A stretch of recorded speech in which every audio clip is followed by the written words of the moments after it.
Hello everybody and welcome back to the channel for another LEGO Harry Potter Hogwarts Grounds update.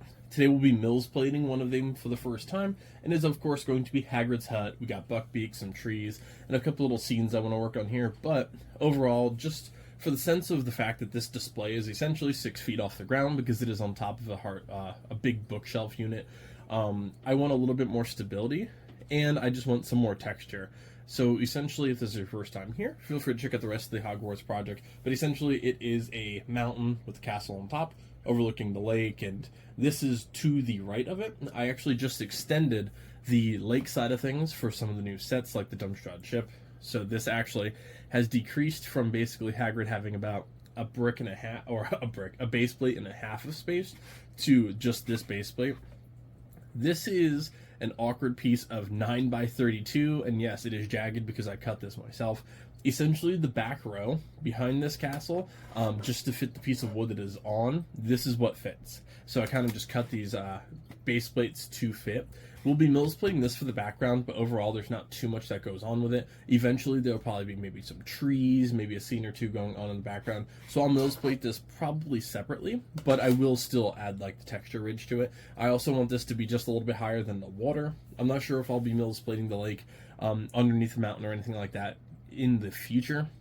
But for now, I did just want to solidify this, quite literally, pun intended, with the mills plate, and then I can start working on adding some scenes. Again, I'll be doing primarily green and brown, just because grass, dirt, I can add these pumpkins in, some trees, and all of that good stuff. I should have enough to actually get this done today, and for the outside ridge, I'm probably going to make it just pure brown, maybe a mixture, because like a mixture I think on the outside would look a little bit weird, but we'll see. I'll try and transition this into the next piece, which is going to be for the Forbidden Forest, which is actually a dirt bottom. So I think I'll do a little bit of a transition from like green to brown, just like along these outsides here, and go on from there. Thank you guys so much for joining me. Like, comment, subscribe if you can, help the channel out a lot. Feel free to check out the rest of the project. Like I said, this is the whole Hogwarts and the grounds project. After the Great Hall, this was pretty much next on my list of things to do. The Arrival as well, of course, with the Dumbstrad ship. So I'm very excited to add all these new Harry Potter pieces in, and hopefully the mills plate looks good. I'll see you at the end, folks. So overall, I did make some actual coloration changes, changed up a couple of the ideas that I mentally had, but overall, I am much happier with it than I think I would have been otherwise. Now, obviously, instead of just doing brown and green, I did add this dark tan walkway, and I actually had plenty of it left over from my beach project that I've been working on, so thankfully I was able to utilize those because I didn't order near enough brown anyway. So if I wanted to do like that normal split, it actually wouldn't have worked. So I did this dark tan walkway all the way to the back. You can also see Draco Malfoy hiding behind Hagrid's hut here, peering at the three kids walking across the walkway. Now, these are obviously very squared off. I will be rounding those and covering up the sides with plants, some rocks, and some debris, and all of that good stuff in the future, similar to how I did here, with the little tree stump kind of rounding off that corner. So I'm not worried about that too much for now. And I decided to mold it all into one piece. So it is almost a base plate and a half in terms of the depth, but I am much happier with it. I originally wanted Hagrid's hut on a curve. However, I decided to do it flat on, and I'm actually a little bit happier with that because it does eat up a nice chunk of that like walkway turn, and I think it works out pretty well with Fang's little home in the back. I put Buckbeak, and I did a green side here for the pumpkin patch and some little details as well. A tree with a mushroom and a couple leaves on the side. Overall, it's obviously not going to be the most detailed base just yet, but I am not worried about that at the moment. I just wanted it to at least have the first portion done, and now I can add details, minifigures, and all that stuff. But overall, I had a blast doing this. I don't do a lot of textured ground displays, and it is extremely high on my list as a LEGO creator to get better about like green work, texture work, and all of that good stuff. I love the city, but obviously like the sidewalks, I can do some details, but they're not always like the best. In terms of like you can customize a light, some coloration, some patterns, but you're not really texturizing a lot of it unless you're having a walkway. For this entire pathway could be pretty cool. Now, this portion here, I left brown just as like the transition from like the safety to the Forbidden Forest is kind of what I'm going for here. Same thing with this entire background.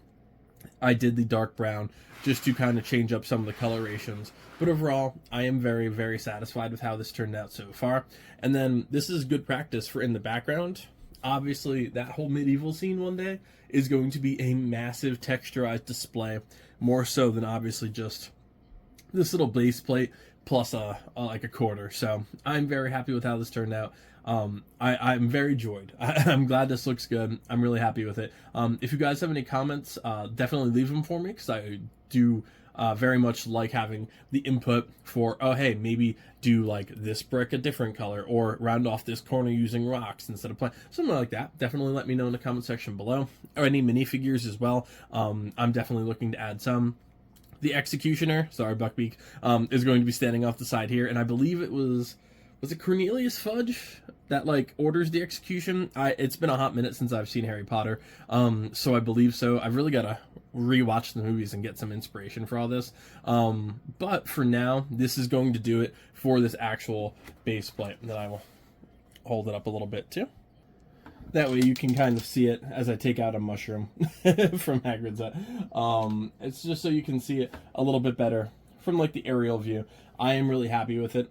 Obviously, yes, more details are coming, but for first video and my first Mills plate for the Harry Potter universe over here, I'm very happy with this. Now let's put it in the actual display, take a look at everything real quick, and get you guys out of here. Alright everybody, so I actually realized an error with the Hagrid's Hut Mills plate when I was kind of cleaning up, and if any of the base plates look any different, depending on filming earlier, that is because I actually upgraded the Mills plate pretty decently before I bought the Great Hall, about a week and a half beforehand, and then overhauled it, pun intended, right after that. So if it looks any different between the intro to mid-grade to this, that is why. Essentially just planning around everything. The error is the Whomping Willow, which now has its home off to the side here in the Forbidden Forest. I completely forgot about it with Hagrid's hut, and it kind of won't really fit on the Mills plate. The only spot that it could go is this bottom left-hand corner here. However, when the Dumpstrad ship gets here, or actually when I build it, it's already here, it might take up too much space to have the Whomping Willow there. I might move, I don't know. I don't want to block Hagrid's hut because it is obviously in the back of there. I'm not sure. We'll see. Worst case scenario, I will leave it in the Forbidden Forest. I mean, it works there. It doesn't look terrible. It blocks the lighthouse a little bit depending on where you're standing, but not too much that it's really going to bother me. But yeah, that's kind of be the thing. So when I do the Dumpstrad ship, when we build Aragog, we had a bunch of projects coming up anyway, so this entire setup is going to continue to change a bit going forward, just because I have like 6 new sets I just added to it, and then I have 6 more sets underneath here, so this is all going to continue to change and adapt as I go, but that is part of a big project. You plan for what you know, and then you just move on from there. But that is going to just about do it for this episode, folks. Thank you guys so much for joining me for another Mills plate upgrade. Next time, we're probably going to be upgrading the actual Mills plate we worked on today, adding some texture, some more minifigures, and creating a scene. I also have Aragog's little Forbidden Forest set. Completely forgot the name. That's going to be going in the Forbidden Forest. And then we have the Dumpstrad ship, and I have 2 Quidditch sets that we're going to be using to build a massive Quidditch pitch. So very excited for all of that, guys. Thank you all so much for joining me. Feel free to check out the rest of the playlist. I did just separate this into its own playlist too, so if you want to follow along specifically with this project, it'll make it easier to do so, and I'll see you next time. Happy building, everybody.